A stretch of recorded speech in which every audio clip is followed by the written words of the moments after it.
नमस्कार दोस्तों, कैसे हैं आप लोग। उम्मीद करते हैं आप लोग अच्छे होंगे।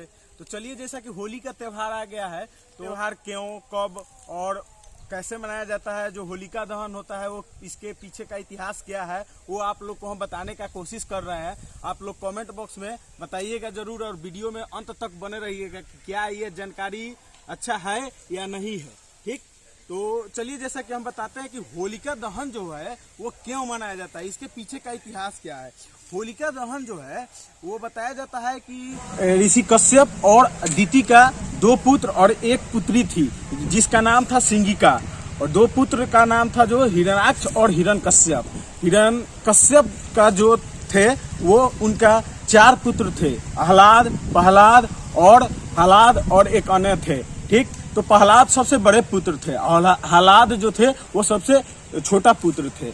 हिरण्यकश्यप का शादी प्रहलाद की माता यानी कियादु से होती है। ठीक, कियादु जो थी वो भगवान विष्णु का भी भक्त थी, और हिरण्यकश्यप का बड़ा पुत्र प्रहलाद जो था वो भगवान विष्णु यानी हरि का परम भक्त यानी बहुत प्रिय भक्त था, और वो हमेशा एक ही जप करता था, ओम भगवते वासुदेवाय नमः, ओम भगवते वासुदेवाय नमः, जिससे दुखित होकर के हिरण्यकश्यप जो थे वो हमेशा दुखित रहते थे, जो कि वो अपने असुर के राजा, हमेशा अपने आप को असुर के राजा बताते थे और बोलते थे कि हम इस लोक के, ये तीनों लोक के हम राजा हैं, और इसके अलावा यहाँ हम ही भगवान हैं, हम भगवान है तीनों लोग के, और भगवान कोई नहीं है। जबकि प्रहलाद हमेशा कहता था कि नहीं, भगवान जो है एक ही है, वो विष्णु है, और विष्णु भगवान को ही भगवान कहा जाता है। तो हमेशा प्रहलाद से उनका पिता जो थे हिरण्यकश्यप वो दुखित रहते थे।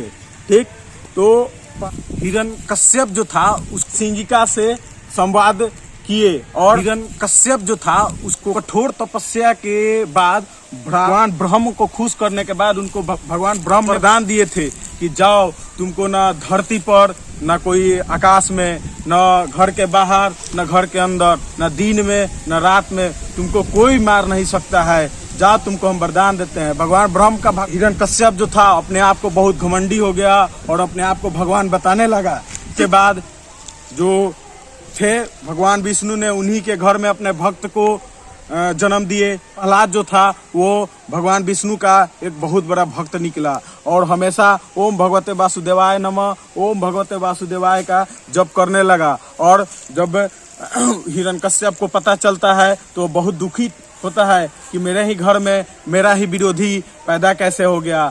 और इसका साजिश करते करते उनका दत्ते का गुरु थे शुक्राचार्य, उससे पूछने लगा कि इसका मृत्यु हम कैसे कर सकते हैं। बहुत सारा नीति अपनाया गया, लेकिन प्रहलाद का मृत्यु नहीं हुआ।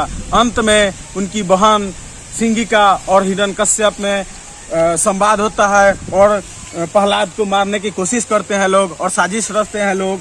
और सिंगिका जो थी उनको अग्निदेव से वरदान मिला था कि कभी भी आग में नहीं झुलस सकती है, तुमको ये भगवान वरदान दिए थे। अंत में पूरे अपने राज्य में प्रचार प्रसार करवाते हैं कि कल जो है बहुत बड़ा उत्सव किया जाएगा। सिंगिका आग में अपने अग्निकुंड वाला उत्सव दिखाएगी, और उसमें प्रहलाद जो है उनके साथ में जाएंगे, और दोनों अपना जो कला है वो दिखाएंगे। लेकिन उन लोग का कुछ अलग ही सोच था। उन लोग सोचे थे कि ले जाकर के अग्निकुंड में उनको हम मार देंगे, लेकिन ऐसा नहीं हुआ। सिंगिका जो थी वो आग में झुलस गई, लेकिन जो असत्य को हमेशा हार होती है और सत्य का हमेशा विजय होता है। तो जो था उन लोग साजिश किए थे, जो नहीं हो पाया, और सिंगिका आग में झुलस जाती है और प्रहलाद जो है बच जाता है। और उसी समय से ये होलिका दहन का त्योहार मनाया जाने लगा, और उसके बाद सत्य पर सत्य का विजय हुआ। उसके बाद ये जुगो जुग त्योहार मनाया जाने लगा, और हिरण्यकश्यप को मारने के लिए भगवान विष्णु ने अपना नरसिंह अवतार लिए और उसको भी मार दिए। तब तक के लिए धन्यवाद, फिर मिलेंगे अगले एपिसोड में। ये जानकारी कैसा लगा आप लोग कमेंट बॉक्स में जरूर बताइएगा, और वीडियो अगर अच्छा लगे तो ज़्यादा से ज़्यादा लोगों को ये जानकारी पहुंचाने की कोशिश कीजिए। तब तक के लिए धन्यवाद, फिर मिलेंगे ऐसे ही किसी अगले एपिसोड में।